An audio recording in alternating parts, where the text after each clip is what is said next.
기대 기도가 되었는데요.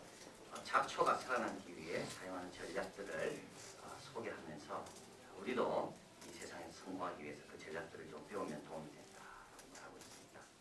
잡초라는 것은 특성이 있습니다. 돌봐주는 사람 없이 혼자 살아야 되는 풀이 잡초입니다. 돌보는 사람은 그냥 핍박이나 받지 않으면 다행으로 생각해야 되는 풀이 잡초입니다. 어떻게든지 우리는 뽑으려고 그게 잡초 아니겠습니까? 근데 잡초는 그럼에도 불구하고 죽지 않고 살아서 계속 번식하고 있습니다. 그 잡초 나름대로의 전략이 있다는 거죠.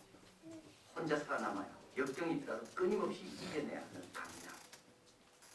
그래서 이 저자가 관찰한 바는 잡초들은 모두 나름대로의 전략을 가지고 있고 이 전략으로 인해 생존하고 있다 라고 말합니다. 우리 신앙생활은 어떨까요, 여러분?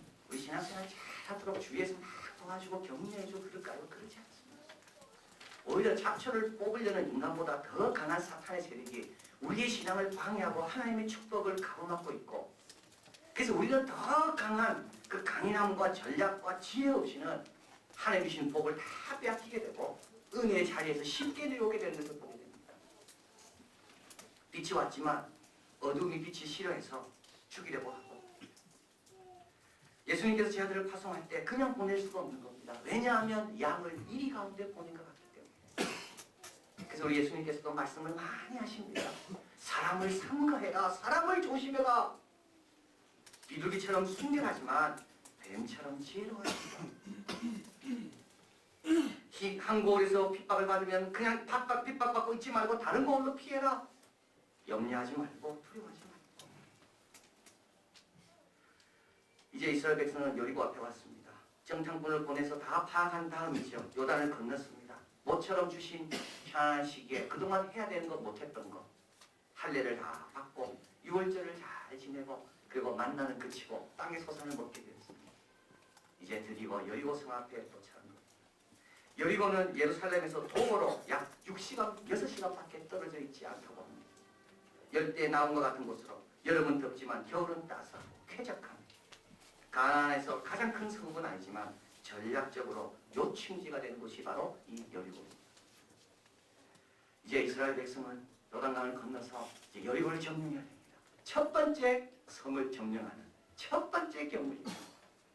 그동안 광야에서 불던 모든 받은 것, 그동안 하나님부터 연단받은 모든 것들 이제 시험받는 때가 이 여리고 성 앞에서 이스라엘 백성입니다. 자, 하나님께서 이제 여호수아에 나타난 말씀입니다. 이 성 왕과 성과 장군들을 다 네 손에 붙였다. 할렐루야. 얼마나 좋습니까? 그런데요, 다음 문제입니다. 하나님께서 뭐라 말씀하는가 하면 성적을 돌아라고 이야기합니다. 성을 돌아라고. 하루에 한 번 돌고 6일 동안 돌고 7일에는 7번 돌고. 성을 점령하기 위해서는 돌아야 됩니까? 돌지 말아야 됩니까? 여러분, 성을 점령하기 위해서는 성을 포위해서 성전 안에 사람을 굶주리게 하든지 불을 지르든지 굴을 뚫어 공격하든지 흙으로 옆에 산을 쌓아 올린 후에 성벽 안으로 진입하든지, 그리고 하나님께서 이 여리고를 우리 손에 붙였다고 할 때 이스라엘 백성이 기대했던 건 뭘까요? 불이 하늘에서 내려오든지, 안 그러면 주님께서 천군 천사를 막 보내주든지 그걸 기대하고 기뻐했을 겁니다. 그러나 하나님께서는 여리고를 우리 손에 붙였다 말씀하면서 성을 돌라라고 이야기합니다. 준비해야 됩니다. 우리도. 뭘 준비해야 됩니까? 말도 안 되는 것을 하라고 하실 때가 있다는 겁니다. 하나님께서 말도 안 되는 것을 하라고 하실 때가 있습니다. 내 독자, 사랑하는 내 독자 이삭을 번제로 바치라는 거 여러분 말이 됩니까? 말이 안 됩니까? 갈 바를 알지 못하는 아브라함에게 가르쳐 주지도 않으면서 떠나라는 거 말이 됩니까? 말이 안 됩니까? 5천 명이 배가 고픕니다. 그때 예수님께서 제 아들에게 이야기합니다. 너희가 먹을 것을 줘라. 말이 됩니까? 말이 안 됩니까? 밤이 밤도록 수고했습니다. 갈릴리 바다에 대해서는 내가 누구보다 잘 알고 있습니다. 그런데 예수님께서 갑자기 나타나서 그물을 깊은 데 가서 던져라. 말이 됩니까? 안 됩니까?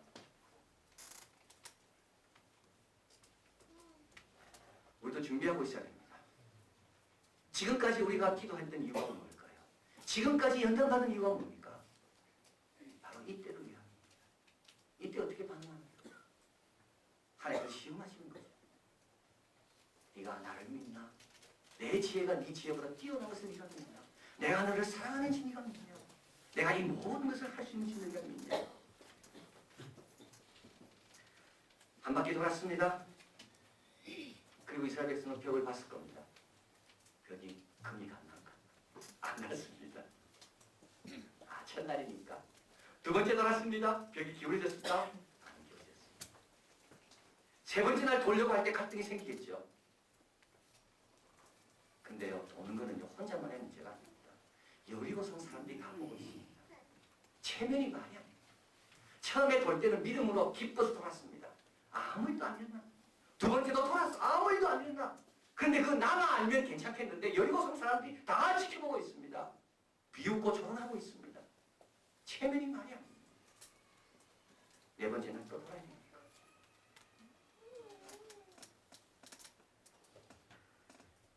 오늘 본문에서 하나님께서 이런 걸 요구하실 때, 여리고성을 돌라고 하실 때 그냥은 못 돕니다. 그래서 하나님께서 세 가지 전략, 하나님과 동행하기 위해서 우리가 꼭 붙들어야 될, 우리가 사용해야 될 그 전략, 그 세 가지를 말씀합니다. 첫째는 뭘까? 오늘 본문에 가보겠습니다. 10절입니다. 같이 읽습니다. 여호수아가 백성에게 명하여 가로되 너희는 외치지 말며 너희 음성을 들리지 말며 너희 입에서 아무 말도 내지 말라. 첫 번째 전략은 뭡니까? 말하지 말라. 여러분 무슨 뜻입니까? 여러분 하나님께서 우리에게 뭔가 이해되지 않고 상식의 범위, 경험의 범위를 넘어선 것을 요구하실 때 얼마나 말하고 싶겠어요? 너의 의견은 어떠냐? 너는 어떻게 생각하냐? 얼마나 말하고 싶겠습니까? 그런데 하나님께서 말하지 말라고 이야기합니다. 말하면요 불평하게 됩니다. 말하면 원망 소리 듣게 됩니다. 말 듣다 보면 내 믿음을 떨어지는 말을 듣게 됩니다. 나도 그렇게 말할 수가 있고 남도 나에게 그렇게 말해줄 수가 있고. 첫 번째 전략은 뭐라고요? 말하지 말라는 겁니다. 그 대신에 하나님께서 말하지 말라 하신 대신에 언약궤를 이스라엘 백성과 함께 돌게 하십니다. 이 말은 뭐냐면 하나님이 함께 하신다는 겁니다. 누구에게 말하라는 겁니까? 하나님께. 하나님께 물어보라는 겁니다. 세례요한이 옥에 갇혔습니다. 세례요한은 헤롯의 잘못을 지적했습니다. 헤롯이 자기 아내를 버리고 자기 동생의 아내를 취하는 것으로 죄를 범하는 것을 세례요한이 보고 있을 수가 없어요. 그래서 세례요한이 외쳤습니다. 그건 잘못됐고. 그래서 헤롯이 세례요한을 옥에 갇혔습니다. 그래서 세례요한이 옥에 가가지고 가만히 있다 보니까 조금 이해가 안 되는 게 있습니다. 바로 예수님입니다. 나는 헤롯의 잘못에 대해서 외쳤는데 왜 예수님은 안 외치지? 예수님이 메시아인 걸로 내가 그때 확인했는데 내가 예수님을 세례 베풀 때 그때 하늘이 열리고 음성이 들렸는데 그때 분명히 예수님은 내 기뻐하는 자는 내 사랑하는 아들이라고 하나님이 말씀했는데 왜 예수님은 이때 가만히 의심이 생기는 겁니다. 근데 만약 이때요 세례요한이 그 의심을 혼자 갖고 있었다면 세례요한 죽을 때까지 의심하며 죽었을 겁니다. 죽을 때까지 아 내가 그때 잘못했구나. 그분은 메시아가 아니었구나. 근데 세례요한이 그때 제자들을 예수님께 보냅니다. 오실 그이가 당신이었습니까? 그 다음에 세례요한은 마지막 죽을 때까지 그때 내가 세례 베풀던 그분이 메시아고 그때 세례 베풀 때 들렸던 음성은 하나님의 음성이었고 정말 내가 잘했구나. 사막의 영성을 적은 엔티엔 슈니 비에르 이렇게 겸손하십시오.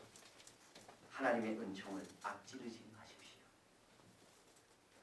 무거운 십자가를 바라보기 전에 하나님의 섭리가 담긴 섭리의 십자가를 먼저 지십시오.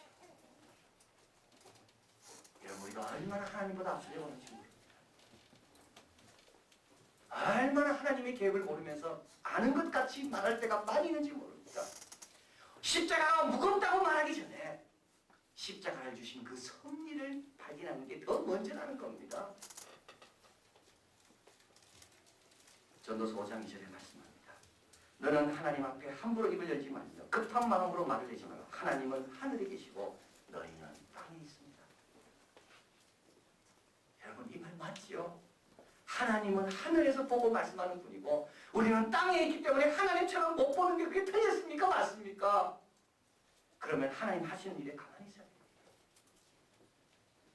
7일 동안 하나님께서 외치라고 할 때까지, 성이 무너질 때까지 기다리고 가만히 있어야 되는 겁니다. 이것이 첫 번째 전략. 두 번째 전략이 있습니다. 두 번째 전략은 볼 때마다 예배를 드리는 겁니다. 오늘 본문의 이 3절에 가보면 너희 모든 군사는 성을 둘러 성주의를 매일 한 번씩 볼때 엿새 동안 그리 하라. 4절 같이 읽을까요? 제사장 7은 7 양각 나팔을 잡고 언약궤 앞에 행할 것이요 제7일에는 성은 7번 돌며 제사장은 나팔을 불 것이며. 제사장이 부는 나팔은 어떤 나팔입니까? 양각 나팔입니다. 양각 나팔은 언제 불었습니까? 성소로 초청할 때 불렸습니다. 예배 시간이라는 것을 알려줄 때 불렀던 나팔이 양각 나팔입니다. 평상시에 기상하고 전진하고 싸우라고 나팔을 불 때는 그때 나팔은 은나팔입니다. 제사장이 돌 때마다 이 나팔을 붑니다. 그 여기 7이라는 게 나오죠. 7명의 제사장, 7개의 나팔, 7일 동안 돕니다. 이 7일이 뭡니까? 이 7일은 무교절, 절기의 7일, 장막절, 텐트 치고 지내는 그 절기의 7일, 바로 예배를 말합니다. 그래서 이 믿음의 시련을 이겨내고 인내의 시련을 이겨내기 위해서는 두 번째 전략이 있는데, 그건 뭐냐면 예배가 항상 삶과 함께 나가야 된다. 한 바퀴 돌아야 되면 예배도 한 번 하고, 두 바퀴 돌아야 되면 예배도 2번 해야 되고, 7바퀴 돌아야 되면 예배도 그에 비례해서 많아져야 된다는 겁니다. 윌리엄 템플은 예배에 대해서 다음과 같이 정리합니다. 예배는 하나님의 거룩하심에 의해 양심을 살리는 것이며 하나님의 진리를 마음에 공급하는 것이고 하나님의 아름다우심에 의해 상상을 성결케 하는 것입니다. 예배는 하나님의 사랑에 마음을 여는 것이고 예배는 하나님의 목적에 내 의지를 바치는 겁니다. 우리의 의지가 흔들릴 수 있잖아요. 하나님 아십니다. 우리의 상상력이 자꾸 줄어들 수 있습니다. 하나님 이거 아십니다. 그래서 하나님께서 안식일을 기억하여 거룩하게 지켜라. 예배를 신령과 진정으로 드리는 자를 내가 찾고 있다. 주님 말씀하시죠. 풀들의 전략이라는 책이 있습니다. 아까 말씀드린 거기에서 잡초의 여왕이라는 그 발행이에 대해서 이렇게 말합니다. 발행이는 잡초의 여왕이라고 말할 정도로 그 기품과 그 부드러움, 그 세력에 있어서 그 발행이를 따라갈 잡초는 없다고 말합니다. 발행이는 넓게 트인 곳에 줄기를 옆으로 막 뻗어가면서 자신의 영역을 넓히고, 또 라이벌이 되는 잡초가 생기기 시작하면 발행이는 반대로 위로 막 뻗어가지고 그늘을 만들어서 밑에 있는 잡초를 죽인답니다. 근데 이 발행이가 강한 비결이 있는데 그것은 줄기의 마디에 있다는 겁니다. 자라면서 줄기 가운데 마디를 만들고 마디로부터 뿌리를 또 내려서 뻗어갑니다. 어디에나 필요하면 마디에서 뿌리를 만들고 그 뿌리를 통해서 물자를 공급하고, 바람에 의해서 끊어지면 그 마디에서 다시 자라기 시작하고, 마디를 만드는 작업, 자라는 속도가 마디를 만들라고 느려지기도 하지만 짧은 생각으로는 마디 만들지 말고 빨리 자라면 좋겠는데 왜 마디를 만드냐고 생각이 들 때가 있지만 오직 뻗기만 하다가는 부러지기 쉬운 것이다. 그래서 저자는 말합니다. 기념일을 잘 챙겨줘야 하는 겁니다. 좋은 추억들을 만들기 위해 시간을 보내라는 겁니다. 역경이 생기면 그 추억의 힘으로 다시 출발할 수 있다는 거죠. 발행이의 말이 되게 뭘까요?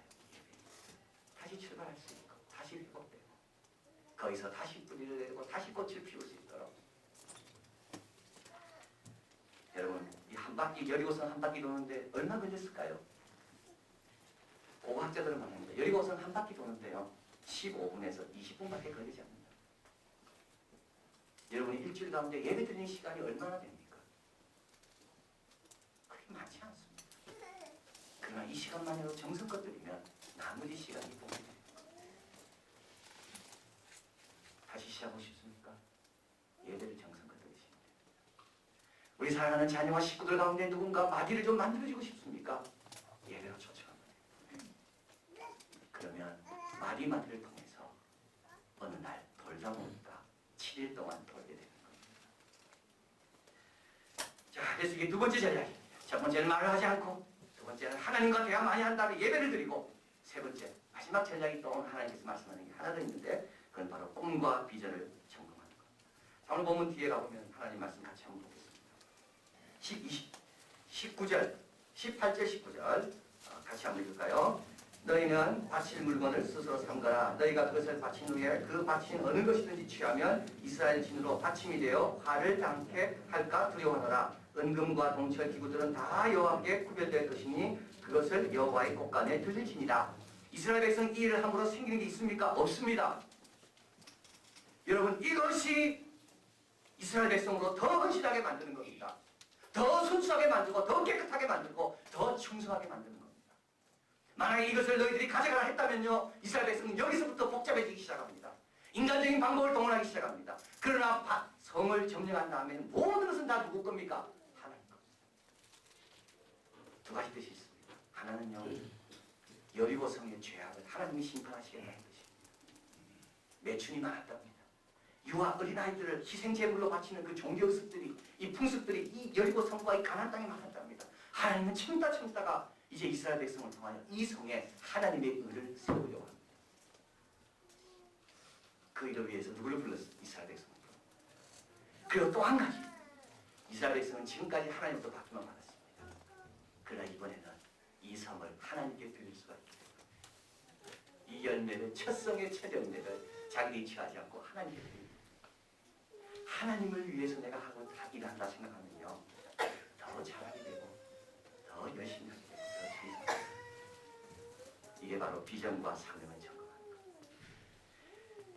1958년 전설적인 미국 미식 코치인 축구 미식 축구 코치인 빈스 롬바르디, 그가 그린베이 패커스에 부임했습니다. 이 패커스 팀은 선수들이 그 당시 하나같이 무기력하고 사기는 저하되어 있었고 최악의 성적을 올리고 있었습니다. 그 팀원 가운데는 미국에서 최고의 선수라고 상 받은 선수가 있음에도 불구하고 감독을 여러 번 바꾸고 선수들도 새로운 선수를 많이 영입했는데도 불구하고 하여튼 나가서 경기에 싸우면 처음에는 잘하다가 마지막에 항상 지는 겁니다. 빈스 롬바르디가 부임해 갔습니다. 선수들을 응시하며 낮은 목소리로 이렇게 말합니다. 제군들, 이제 우리는 가장 강한 팀이 될 것이다.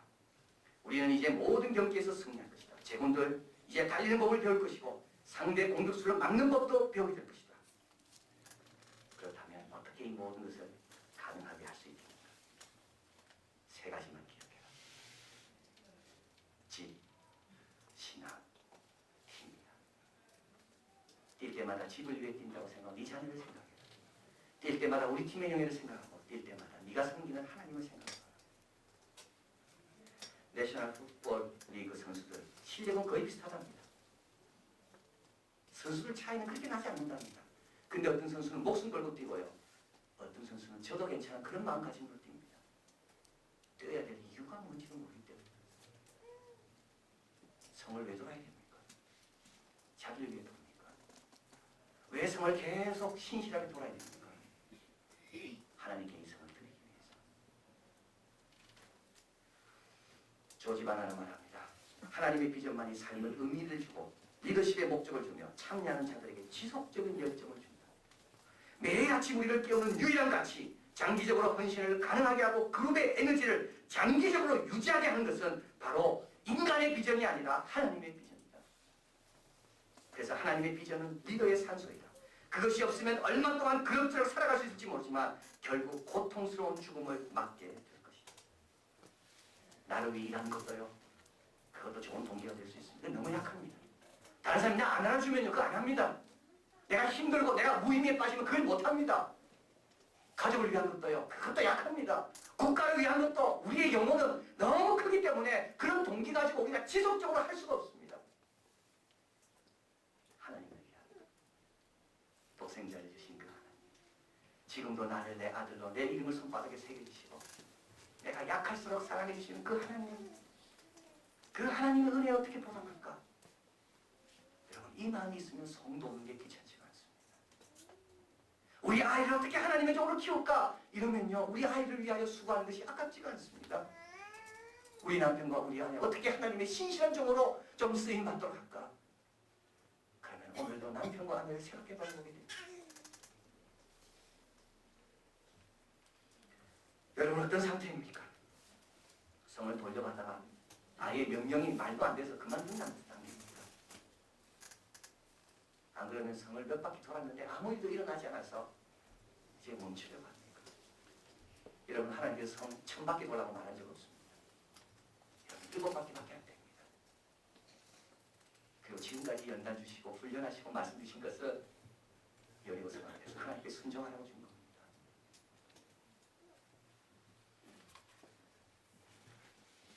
박노해 시인이 적은 시가 있습니다.